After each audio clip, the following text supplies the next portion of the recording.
Good afternoon and welcome to part one of a two-part series of webinars entitled 10 Critical Steps to Increase Employee Retention. My name is Roy Barker and I'm with More Diversified Services, and I'll be your presenter this afternoon.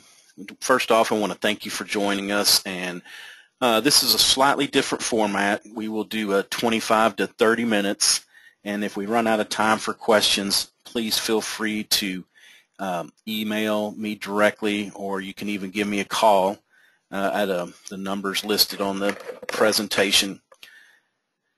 Also at the end, we'd like for you to take a few minutes and answer a two-question survey. A little bit more about More Diversified Services. We're a national full-service boutique consulting firm that specializes in senior living and healthcare, and we do work for both for-profit and not-for-profits. We've been in business for over 40 years, and we offer all types of services. Some of the main ones we do are market feasibility studies, competitive analysis, pro formas, SWOT analysis, and then, of course, operations and benchmarking, marketing, mystery shopping, and employee turnover. And you can see the rest, and there's also quite a few that aren't listed, but if there's any work that you need done, please feel free to give us a call. We'd love to talk to you. We also have a retainer agreement, and that's a great way for companies to take advantage of our knowledge and all the many things that we've accumulated over the years, without having to hire somebody full-time. You can just take advantage of us, usually about 10 to 12 hours a month. So if that shared executive is something that interests you, I'd be glad to talk to you about that as well. Again, my name is Roy, and I've been with MDS for over 15 years. I usually focus more on the operations side with the financials, benchmarking, marketing, and employee retention, also with some training and coaching for executive directors and sales teams.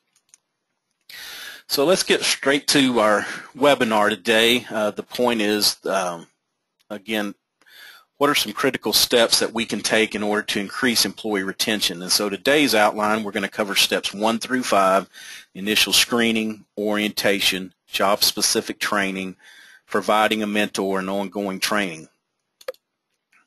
So why worry about employee retention? Well, there's not only the monetary cost, and those have been put for entry-level workers that average about $10. The cost of replacing them is about $7,500. But there are also other intangible costs, such as the impact on employee morale, and the biggest one is the impact on the residents. And I can't say enough about change is one thing that residents are very adverse to, and so when they see a continual turnover of either CNAs or aides or whatever the employee is, that is really very, very hard on them. So, preventing employee turnover, it saves money, helps us operate more efficiently, and also it takes a big burden off of the the business office staff and the executive director. I know that I've worked with one group where they were hiring, 15 or 20 direct care workers every month, and so it gets to be a strain where a lot of other important issues are being dropped in order just to continually fill staffing.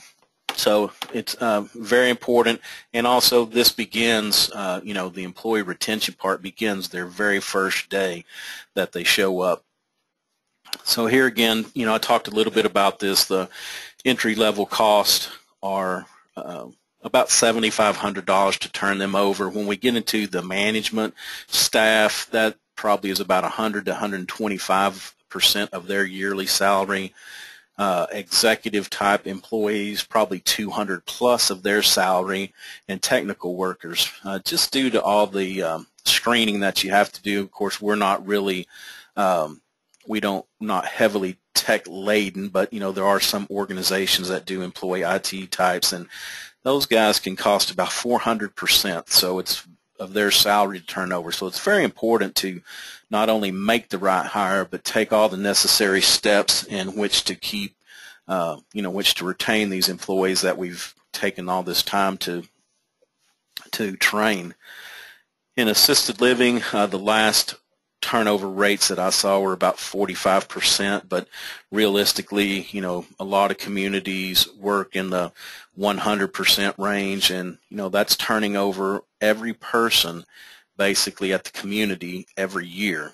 And then there are some that I have witnessed that were in the 300% and 500% range. So that was just a couple crazy situations, but the reality is that there are senior living companies that have taken steps to reduce their employee turnover into the high teens to the lower 20s, which is excellent.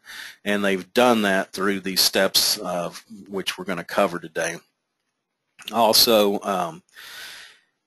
one thing that comes up is, I think there's a joke goes around a lot that says, the CFO walks into the CEO's office and says, how can we continue to train these employees and have them leave and go somewhere else? And the CEO says, well, how can we not train them and have them stay here? So while we think it's useless to train people because they just grow into a position and leave, that's not always true. Employees want to feel like a valuable part of the team, and that's what we need to do in order to retain them, is make them feel like that. The other big advantage to the retaining employees is on the risk management side. And hopefully nobody will ever have to go to court on it, but I can say that there will be suits on this, because that's where we're seeing the largest growth in litigation is in services and care provided. And a lot of times it has to do with not enough staffing. And so when you have no calls and no shows, that not only lowers your staffing, but then also when half of your team or better are 30-day new employees, the other risk you run is that these people weren't trained well and didn't know what they were doing. So employee retention can help you with that. In case you ever find yourself embroiled in a lawsuit, the retention can be a big thing in your favor. So let's get into the first item, is initial screening.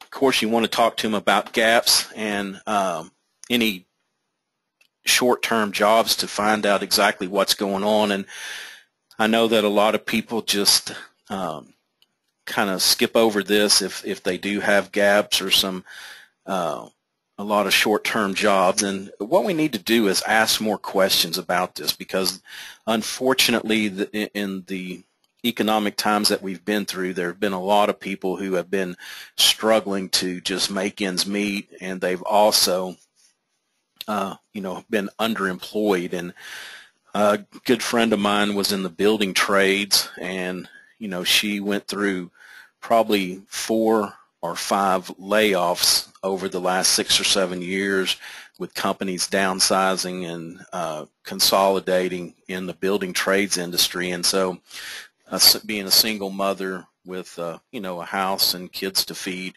she had to take any job that was available. And so her resume, while it looked terrible, she was really a good, steady employee. She just needed a chance. So take the time to ask those questions.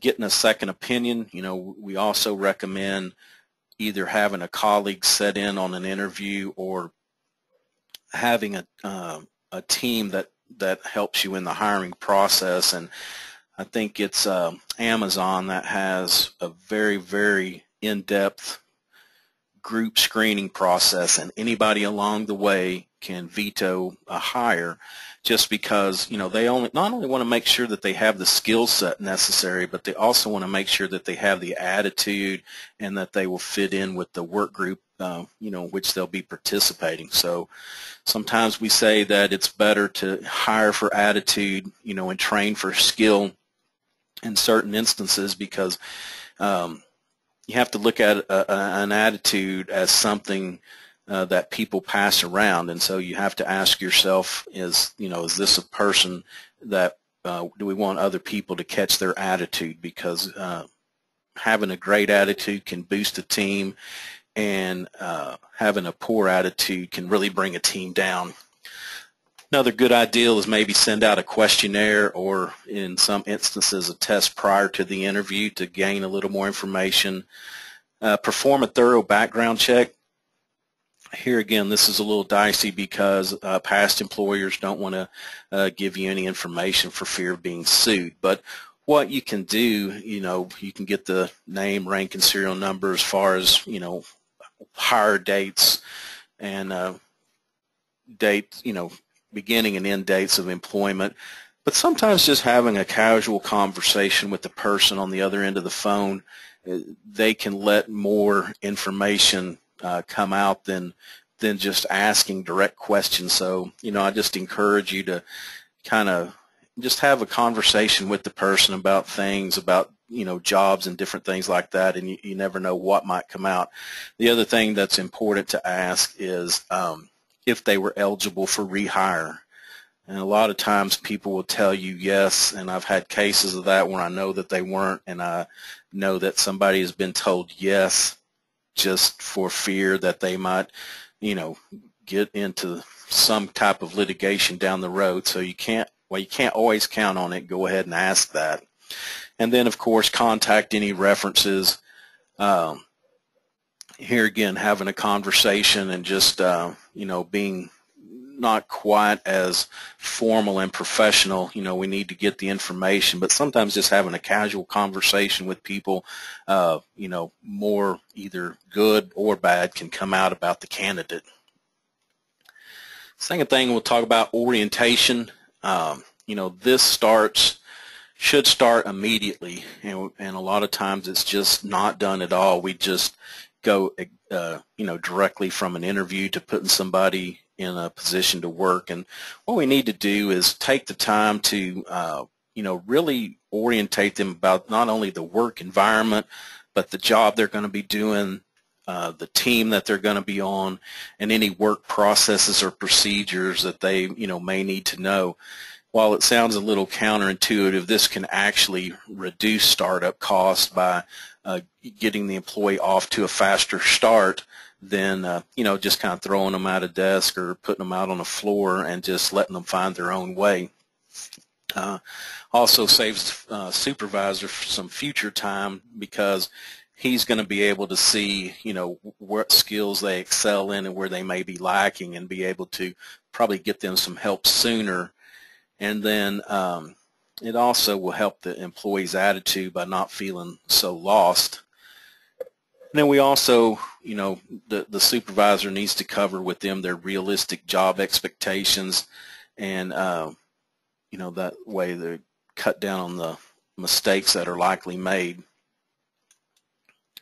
Third thing is job-specific training, kind of what I was talking about on the orientation is, once we kind of get them situated and orientated to the position that they're in, to the company, the work group, the building, their environment that surrounds them, we want to make sure that we give them the training that they need, because each company operates a little bit different, has different systems and procedures and different things that are important to them. So it's very important to be very specific, and that way the employee can be confident that they're giving you what you want. This also would help you address their strengths and weaknesses, that if maybe you want to reshuffle workloads or positions based on somebody's strength, or if you do detect a weakness in this, again, you can get them the proper training to help strengthen them in these areas where they can be a good producer for you. And of course, this is a payback too, because you also will increase the productivity of this employer of the employee at a faster rate. And then, of course, we will have a happier workforce, and then we also will have happier residents, which leads to happy customers, which leads to retaining our residents and attracting new prospects as well. The fourth thing is provide a mentor, and what they do is they can serve as a coach to help the new employees. You know, sometimes starting at a new job, even if you have a very good orientation and good job-specific training, sometimes you know, you kind of get out there and you feel lost and you're not sure if you're on the right path, if you're doing this right, or maybe you run into a situation you don't know how to handle. So great thing is to provide a mentor. And need to remember that a mentor should not only be, you know, a high achiever, somebody that excels at their work, but they also have to have a good attitude. We sure don't want to pair up a new employee with an existing employee who either is not very good at their job or is marginal at their job and or, you know, has a crummy attitude. So we want to make sure that we find a high performer with a good attitude to put them with, to, you know, kind of help guide them and always be there for this employee to, for the new employee to go to. This also assimilates into company culture. It's, you know, they can help them kind of navigate the office politics and know what's going on. And the value that a new employee can gain, even if you've been in the business for a while, there's always still something to learn. So pairing them with you know, having a mentor, they may even learn some new tricks of the trade. And then also the new mentor or the mentor can pick up on what a new employee might need in order to help them grow in their professional life, maybe additional training or coaching. And of course, the last thing we'll talk about today is point 5, is the ongoing training. And here again, this is important. Like I think I said before, the employees want to feel like the company is investing in them, like they're important. And you know, the people, employers think employees leave because of they might earn 10 cents more going across the street, and that's not true. The empirical study after empirical study has proven that wage incentives are not the main reason that employees leave a company. The main reason they leave is they don't feel valued. They feel like they're lost and alone and, you know, fighting a fight all by themselves. There was a study that I read not long ago that said about 80% of employees are pushed out and only 20% are pulled out. And basically what that's saying is that, you know, 20% are lured away by something another company may be offering, and then, you know, 80% of the employees are pushed out either because of working for a bad manager, not feeling valuable. So, you know, I guess if we look at that study, we could say that, you know, 80% of our employee turnover is basically controllable, and it's usually self-inflicted in some manner. Also, you know, schedule seminars and workshops. You know, nowadays we have the internet, so a lot of this can be done online. It's not like we have to pack somebody up and put them on a plane and ship them off to get the training. We can put them down in front of a computer. And the great part about this is not only are we investing in an employee, making them a better employee, but we have that risk management asset that we are helping guard against as well. And you've got to dedicate the time and the money, and about 57% don't dedicate enough time to ongoing training, and about 40% don't have enough money in the budget. So, you know, one thing that we say is train to retain. And there are also a couple good services. One is on the front end, the initial screening. There are some companies that have some very good screening techniques that they use to try to predict the likelihood that somebody will turn over quickly, and a couple of them even the test will be a predictor of workers' comp claims as well, the way that they ask the questions. So there's and they also provide some follow-on during the onboarding process and communicating with the new employee either through email or text, just sending them weekly questions that may be like, how's your job going? Are you liking it there? Do you like your manager? Are you thinking about quitting? Does this seem like it's going to be a good fit for you? So they can give you some insight into, the employee doesn't feel hesitant to speak with anybody about it, through a text or an email. They feel much more comfortable about sharing that information, but it also gives you the intelligence to, take this information and use it to, maybe help save an employee that's thinking about leaving for some reason. Also, on the training portion, there are a lot of good online trainings out there. And, they have the dashboards that can help you, schedule trainings and also keep up with who's done what training. Those are the records that would be invaluable in case you ever did have to go into court. You could pull those and say, look, we've done everything possible, to try to train this employee to, do right. And also, you can record your own messages and, kind of broadcast out to your employees as well if you want to put your own welcome message, or, maybe there's something new and different that's changing in the company. You can add it to this online portal where all your employees can see that as well. So here again, what we want to do is, we want to increase our employee retention. And think about it this way, you want to make your company an employer of choice, not an employer of last resort. And so also with the recruiting, see, the internet has made this very easy to cast a wide net by posting jobs online, but unfortunately some of our HR people have gotten a little complacent with that, and we don't do the old-fashioned recruiting. And so I just advise everybody, you have to sell in order to gain good employees, just like you have to sell in order to gain good residents.